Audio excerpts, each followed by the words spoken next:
अगर आपने मेरे थंबनेल पे क्लिक किया है और अभी आप मेरा वीडियो देख रहे हैं तो आंख बंद करके नहीं, आंख बंद करके नहीं, आंख खोल के मेरा वीडियो अगर आप देख रहे हैं तो दुनिया भूल जाइए 10 मिनट के लिए। ठीक है, आप बस मुझे 10 मिनट अपना मुझे दे दीजिए। मैं वादा करती हूँ कि वीडियो के एंड में ज़्यादा तो नहीं लेकिन 2-4 ग्रामर के स्ट्रक्चर, 2-4 टेंसेस की जानकारी और कुछ नए वर्ड मीनिंग्स आपको पक्का सिखा के रहूंगी। तो नमस्कार, मैं संतोषी स्वागत करती हूँ आपका आपके अपने यूट्यूब चैनल संतोषी क्लासेस में। तो आप देख रहे हैं मेरे साथ ट्रांसलेशन की वीडियो। तो आज मैं फिर से हाजिर हूँ एक नई स्टोरी लेके। स्टोरी का टाइटल है नेवर गिव अप। बहुत ही अच्छी स्टोरी है, बहुत ही अच्छी मॉरल स्टोरी है, सुन के आपको बहुत ही मजा आने वाला है। तो इस स्टोरी को हम इंग्लिश टू हिंदी ट्रांसलेट करेंगे। एक एक वर्ड का हिंदी अर्थ मैं आपको बताते जाऊंगी, साथ में जो भी ग्रामर का पार्ट होगा उसको भी हम बहुत ही डिटेल में सीखने वाले हैं। तो ध्यान से वीडियो को देखिएगा, तभी सारे स्ट्रक्चर्स आपको समझ में आएंगे और तभी आपको स्टोरी समझ में आएंगी।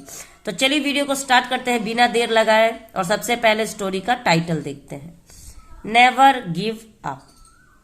नेवर का मतलब होता है कभी नहीं, गिव अप का मतलब होता है हिम्मत मत हारो भी कह सकते हैं, या कभी भी हार मत मानो भी कह सकते हैं, किसी भी प्रकार से हम कह सकते हैं। लेकिन इसका अर्थ यही बनता है कि कभी भी हमें हार नहीं मानना है, तो कभी हार मत मानो। ठीक है, अब मैं स्टोरी को पढ़ने जा रही हूँ। तो मेरी रिक्वेस्ट है आपसे, प्लीज वीडियो लाइक जरूर कर दीजिएगा। एक लाइक आप लोगों का हम लोगों को बहुत ज्यादा मोटिवेट करता है। तो चलिए स्टार्ट करते हैं। A young man was about to jump into a well। क्या मतलब हुआ? तो दोस्तों इस सेंटेंस में आपको एक नया स्ट्रक्चर सीखने को मिलेगा जो कि है about to। यहाँ पे about to एक साथ में है। about का मतलब होता है के बारे में, लेकिन जब हम about के साथ to लगा देते हैं तो टोटली अर्थ उसका चेंज हो जाता है। कैसे? चलिए समझते हैं। सबसे पहले तो हम देखेंगे अबाउट टू का इस्तेमाल हम कैसे सेंटेंसेस में करते हैं। हमारी रोजमर्रा की जिंदगी में हमेशा डेली यूजेस में हम किसी से भी बात करते हैं कि मैं ये काम करने ही वाला था, जैसे मैं तुम्हें पैसा देने ही वाला था, या मैं सोने ही वाला था, या वो लड़की आने ही वाली थी, या वो लड़का स्कूल जाने ही वाला था। इस प्रकार के सेंटेंस जहां पे हिंदी के सेंटेंस के लास्ट में वाला था, वाली थी, वाला है, वाली है, इस प्रकार का जो सेंस बनता है ना, तो ऐसे सेंटेंसेस को हम इंग्लिश में जब ट्रांसलेट करते हैं तो वहां पे हमें ये वाला स्ट्रक्चर लगाना होता है, यानी अबाउट टू। अब इसको हम लोग ट्रांसलेट करके देखते हैं। A young man was about to jump. अब एक और बात आपको ध्यान देना होगा, जब भी हम अबाउट टू का यूज करते हैं तो हमेशा कैसा भी सेंटेंस हो अबाउट टू के साथ वर्ब के फर्स्ट फॉर्म का ही प्रयोग हम करते हैं। यहाँ पे अबाउट टू जंपिंग नहीं हो सकता, अबाउट टू जंप्ड नहीं हो सकता है, थर्ड फॉर्म नहीं लगेगा, सेकंड फॉर्म नहीं लगेगा, बस फर्स्ट फॉर्म लगेगा। जंप का मतलब होता है कूदना, अबाउट टू जंप का मतलब होता है कूदने वाला था। यहाँ पे अगर जंप नहीं होता स्लीप होता, तो अबाउट टू स्लीप, वो सोने वाला था। सब्जेक्ट कुछ भी हो, वो राम श्याम सीता गीता मैं, कुछ भी सब्जेक्ट हो, लेकिन अबाउट टू के साथ वर्ब फर्स्ट फॉर्म ही लगता है, इसमें कोई डाउट नहीं है। अबाउट टू रन, मैं दौड़ने ही वाला था। अबाउट टू वॉक, वॉक मतलब चलना, मैं चलने ही वाला था। ठीक है, तो इसको अब आप ट्रांसलेट करके देखिए। मेरे बताने से पहले आप लोग कोशिश करके देखिए, और अगर हो रहा है तो तुरंत फटाफट से कमेंट में बताइए कि इसका ट्रांसलेशन क्या होगा। चलिए अब मैं बताती हूँ। A young man was about to jump. एक युवा व्यक्ति, यंग मैन का मतलब होता है जवान व्यक्ति, तो एक युवा या युवक। वाज मतलब होता है था। अगर यहाँ पे वेर होता, सब्जेक्ट प्लूरल होता तो वेर होता, जिसका मतलब होता है थे। तो एक युवक, वाज मतलब था, अबाउट टू जंप यानी कूदने वाला था। ठीक है, यहाँ पे अगर इज एम आर होता तो हूं लगता, है लगता, लेकिन यहाँ पे सब्जेक्ट हमारा पास्ट है, यानी पास्ट की बात हो रही है कि पास्ट में एक युवक कूदने वाला था। इनटू अ वेल, एक कुएं में एक युवक कूदने ही वाला था।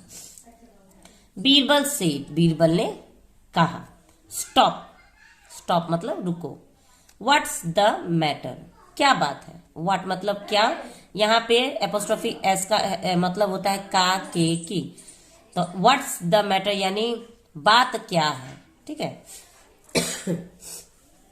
द मैन सेड, वह व्यक्ति बोला, I wanted to be a farmer but it didn't rain. क्या मतलब हुआ?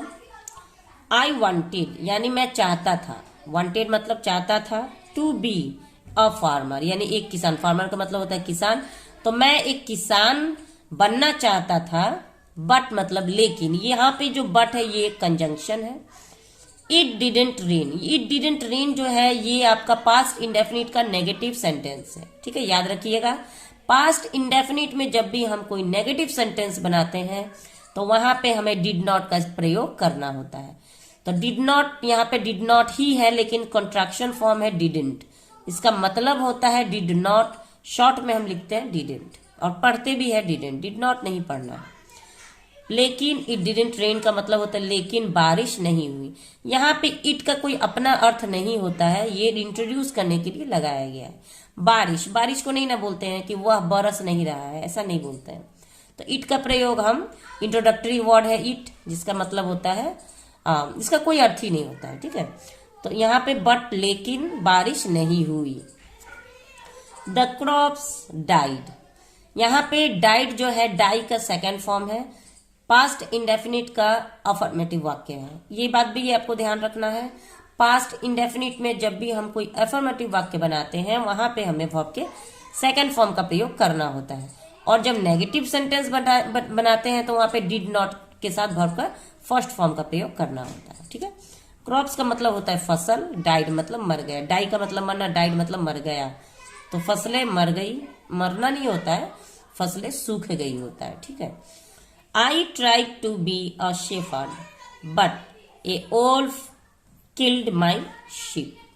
अब देखिए यहाँ पे आई मतलब मैं, ट्राइड, यहाँ पे ट्राइड जो है ट्राई का सेकेंड फॉर्म है, ट्राई का मतलब कोशिश करना और ट्राइड मतलब कोशिश किया या मैं चाहता था। तो I tried to be a shepherd, shepherd का मतलब होता है चरवाहा, ठीक है, जो भेड़ बकरियां चराते हैं उस व्यक्ति को हम चरवाहा कहते हैं। तो मैं चरवाहा बनना चाहा, बट लेकिन, ये भी एक कंजंक्शन है। अ वोल्फ यानी भेड़िया, किल्ड, किल का सेकंड फॉर्म किल्ड, किल मतलब मारना, किल्ड मतलब मार दिया। अ वोल्फ मतलब एक भेड़िया मार दिया, माई शिप मतलब मेरी भेड़ियों को भेड़िया मार दिया। जब मैं किसान बनना चाहा तो मेरी सारी फसलें बर्बाद हो गई, बारिश की वजह से बारिश नहीं हुई, सारी फसलें सूख गई। जब मैं चरवाहा बनना चाहा तो सारी, एक भेड़िए ने सारे भेड़ों को मार दिया। आई एम फेड अप, अब देखिए फेड अप का मतलब होता है तंग आ जाना, ठीक है, फेड अप मतलब तंग आ जाना। तो आई एम फेड अप मतलब मैं तंग आ गया हूं, मैं तंग आ गया हूं। बीरबल सेड, तब बीरबल ने कहा, बीरबल ने पूरी उसकी दुख की भरी बात सुनी और उसके बाद बीरबल कहते हैं कम विथ मी, कम मतलब आओ, विथ मी मतलब मेरे साथ, विथ मतलब के साथ, मी मतलब मेरे, तो कम विथ मी मतलब मेरे साथ आओ। He took the man to a Mahmoud's house, यहाँ पे दोस्तों टुक जो है टेक का सेकेंड फॉर्म है, ये भी पास्ट इंडेफिनिट का अफर्मेटिव वाक्य है, वर्ब के सेकेंड फॉर्म का प्रयोग किया गया है। ही टुक, टुक मतलब टेक मतलब लेना, टुक मतलब लिया, तो ही टुक द मैन यानी उन्होंने, बीरबल ने उस व्यक्ति को अपने साथ ले गए टू ए महाउड्स हाउस। तो महाउट किसको बोलते हैं? देखिए महाउट्स का मतलब होता है ऐसा व्यक्ति जो हाथियों की देखरेख करता है, ठीक है, जैसे चरवाहा वैसे व्यक्ति को बोलते हैं जो भेड़ बकरियों को चराता है, उसकी देखरेख करता है, उसका मालिक होता है। और मछुआरा हम इसको कहते हैं जो मछलियां मारते हैं, जो मछली के लाइन में रहते हैं। और यहाँ पे महाउट्स का मतलब होता है जो एलिफेंटों को पालते हैं, उनकी देखरेख करते हैं, उनके मालिक होते हैं। तो वो हाथी के पालनकर्ता के पास लेके गए, जिसे हम हाथीवान भी कहते हैं, महाउट्स को हम हाथीवान भी कहते हैं। There they saw some elephants tied with thin ropes, क्या मतलब हुआ? There मतलब वहां, they saw मतलब उन्होंने देखा, सी का सेकेंड फॉर्म saw, सी मतलब देखना, saw मतलब देखा, तो वहां पे उन्होंने देखा some elephants यानी कुछ हाथियां देखा उन दोनों ने। टाइड मतलब बंधी हुई, ठीक है, बंधी हुई, किसी रस्सी से बंधी हुई हाथियों को उन्होंने देखा। विथ थिन रोप्स, अब किस चीज से बंधी हुई है? थिन रोप्स, थिन रोप्स का मतलब होता है रस्सी, पतली रस्सी, रोप्स का मतलब रस्सी, थिन मतलब पतली, तो पतली रस्सी से बंधे हुए कुछ हाथियों को उन्होंने देखा। बीरबल टोल्ड टू महाउर, बीरबल ने कहा उस हाथीवान से, tie these elephants with a strong chain और दे विल रन अवे। अब देखिए, टाई का मतलब होता है बांधो, दिस एलिफेंट यानी इन हाथियों को बांधो, विथ ए स्ट्रॉन्ग चेन, एक बहुत ही मजबूत चेन से बांधो ना। इतनी बड़ी विशाल हाथी को पतली सी रस्सी में बांध के रखा हुआ है, तो इन्हें एक विशाल चेन से बांधो ना। और मतलब वरना। अब यहाँ पे देखिए, और जो है कंजंक्शन है, और का मतलब या भी होता है, और का मतलब वरना भी होता है। यहाँ पे और का मतलब होगा वरना, तो वरना दे विल रन अवे। दोस्तों ये जो वाक्य है फ्यूचर इंडेफिनिट का अफर्मेटिव वाक्य है। फ्यूचर इंडेफिनिट में जब भी हम कोई अफर्मेटिव वाक्य बनाते हैं तो वहां पे विल या शैल के साथ वर्ब के फर्स्ट फॉर्म का प्रयोग हम करते हैं। यहाँ पे रन जो है वर्ब का फर्स्ट फॉर्म है, तो दे विल रन अवे यानी वो भाग जाएंगे। फ्यूचर की बात हो रही है, वो भाग जाएंगे। उन्हें बहुत ही मजबूत चेन से बांधो वरना वो भाग जाएंगे। द महाउड से, अब वो हाथीवान कहता है, When these elephants were babies, जब ये हाथिया बच्चे थे, यहाँ पे वर का यूज किया गया है यानी थे। सब्जेक्ट क्या है? प्लूरल। एस का यूज किया गया, एक हाथी के बारे में बात नहीं हो रही है, बहुत ज्यादा हाथियों के बारे में बात हो रही है। I tied their legs with the same ropes and they could not break them. दोस्तों देखिए, अब यहाँ पे बहुत ही बारीकी के बात छिपा हुआ है लाइन में, बहुत ही ध्यान से बात को समझिएगा। आई टाइड यानी मैं बांधता था, दियर लेग्स यानी उनके पैर को मैं बांधता, विद द सेम रोप्स यानी इसी रस्सी से मैं बांधता था जब ये हाथी छोटे थे। एंड और they could not break them. दोस्तों यहाँ पे कुड का यूज किया गया है। कुड जो है एक मॉडल वर्ब है जिसका मतलब होता है सक्का, सकी, सकी, ठीक है। लेकिन कुड का प्रयोग हम कब करते हैं? पास्ट एबिलिटी को दिखाने के लिए। पास्ट एबिलिटी क्या होता है? यानी पास्ट में कोई सक्षमता, कोई मतलब एबिलिटी है, कोई क्षमता है जो पास्ट की है लेकिन उसके बारे में हम फ्यूचर में बता रहे हैं, तो उस वहां पे हम कुड का यूज करते हैं। यहाँ पे क्या बताया जा रहा है कि जब वो छोटे थे तब मैं उन्हें इसी रस्सी से बांधता था और उस समय में वो इस रस्सी को तोड़ नहीं पा रहे थे, तो उस समय में नहीं तोड़ पा रहे थे, तो इसलिए उस बात को यहाँ पे कुड लगाया गया। यानी पास्ट में उनकी एबिलिटी क्या थी कि वो कुड नॉट ब्रेक देम यानी नहीं तोड़ पा रहे थे। एज दे ग्रीव जैसे वो बड़े हुए, they believed this ropes couldn't be broken. अब देखिए यहाँ पे जैसे वो बड़े हुए, दे बिलीव्ड, यहाँ पे बिलीव का सेकेंड फॉर्म बिलीव्ड, तो उन्हें विश्वास था, दिस रोप्स यानी यह जो रस्सी है जिससे हम बंधे हुए हैं, कुडंट बी ब्रोकन ये टूट ही नहीं सकता, इसे तोड़ा ही नहीं जा सकता, ठीक है। उनके मन में ये भावना बन गई थी कि जिस रस्सी से वो हमें बचपन में बांधा जा रहा था, हम बड़े हो गए हैं तब भी हमारे पैर में वही सेम रस्सी है, लेकिन उनके मन में एक विश्वास हो गया था कि इस रस्सी को तो तोड़ा ही नहीं जा सकता। बचपन में छोटे थे तब भी नहीं तोड़ पाए थे, आज भी शायद हम नहीं तोड़ पाएंगे। सो दे स्टॉप्ड ट्राई, इसलिए वे बंद कर दिए, यानी स्टॉप का सेकेंड फॉर्म स्टॉप्ड, तो इसीलिए उन्होंने बंद कर दिया ट्राइंग मतलब कोशिश करने, इसलिए उन्होंने कोशिश करना ही छोड़ दिया। Birbal told the young man, Birbal ने कहा, टेल का सेकेंड फॉर्म टोल्ड, बीरबल ने कहा, द यंग मैन यानी उस युवक से बीरबल ने कहा, did you here.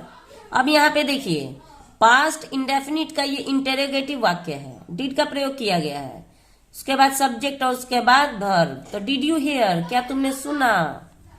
The elephants have stopped trying, हाथियों ने कोशिश करना बंद कर दिया यानी कोशिश करना छोड़ दिया।